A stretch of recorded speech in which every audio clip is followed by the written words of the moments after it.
일반적으로 혼자서 사건 진행이 가능한 사건은 어떤 게 있을까요? 위에서 변호사를 선임을 해서 고소를 하는 건데, 그렇죠. 반면에 그 반대로 얘기한다고 한다면 그거는 사실은 변호사 선임할 필요가 없겠죠.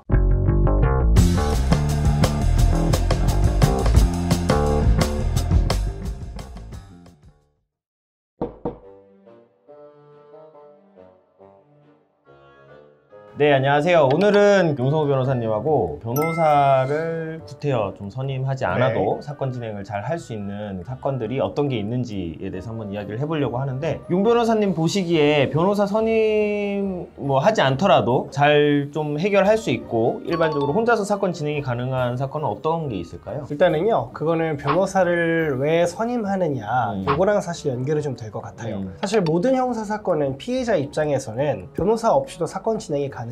그냥 그렇죠. 고소할 수 있고 어차피 검찰, 경찰, 수사기관이 알아서 수사를 진행을 하니까 원래 애초에 피해자는 변호사 선임하지 않아도 되는데, 그럼에도 불구하고 피해자분들이 변호사를 선임한 이유는 이게 범죄 피해가 되느냐 안 되느냐가 약간 불분명할 때, 그렇죠. 애매할 때 변호사의 조력을 받아서 이런 거는 범죄에 해당한다 라는 걸 조금 더 논리적으로 구성을 하고, 또 과거에 실제로 이런 행동들이 있었을 때 범죄로 해서 처벌을 받았다, 이런 리서치 능력도 변호사한테 좋잖아요. 논리적으로 구성을 하기 위해서 변호사를 선임을 해서 고소를 하는 건데, 그렇죠. 반면에 그 반대로 얘기한다고 한다면 이거는 누가 봐도 명백하게 범죄예요. 그거는 사실은 변호사 선임할 필요가 없겠죠. 예를 들어서 제가 지나가다가 김은찬 변호사님 오늘 처리가 너무 마음에 안 들었어요. 나가서 한 대 그냥 퍽 때렸어요. 누가 봐도 범죄잖아요. 굳이 변호사를 선임할 필요가 없겠죠. 그렇죠. 네, 그냥 고소하면 되죠. 증거도 네. 명백하고 네. 누가 봐도 범죄고, 사기 사건에서도 이런 건들이 이제 있을 수 있겠죠. 네. 아니, 예를 조금 이상하게 드시네요. 그렇죠. 네. 가장 손쉽게 예를 들기 위해서. 네네네. 네. 이해가 딱 되긴 했어요. 그렇죠. 그러면은 네. 명백하게 딱 사기다라는 좀 대표적인 그런 유형들이 있을까요? 피해자 입장에서 첫 번째로는 이제 로맨스 스캠이라고 하죠. 실제로 얼굴을 대면하지 않고 되게 잘생긴 예쁜 사진들을 보내주면서 내가 이런 사람이다 라고 하면서 한 번도 보지 않았지만 마치 연인 관계처럼 심적인 유대감이 형성이 되고 그런 상태에서 돈을 빌려달라 이렇게 하면서 수천만 원을 이제 편취해가는 사기들이 있는데, 이거는 사실 누가 봐도 사기거든요. 그렇죠. 네, 이런 것들은 사실은 변호사를 선임할 필요가 없죠. 이거는 사실은 사기가 되느냐 안 되느냐가 문제가 아니라 고소했을 때 이 사람을 찾을 수 있느냐 없느냐가 더 큰 거거든요. 근데 그 사람을 찾는 거는 사실 변호사의 역할이 아니라 수사기관의 역할이다 보니까요, 사기 피해를 당했을 때는 이런 건들은 변호사를 선임하기보다는 곧바로 수사기관에 들려가서 고소하시는 게 좋습니다. 차라리 네.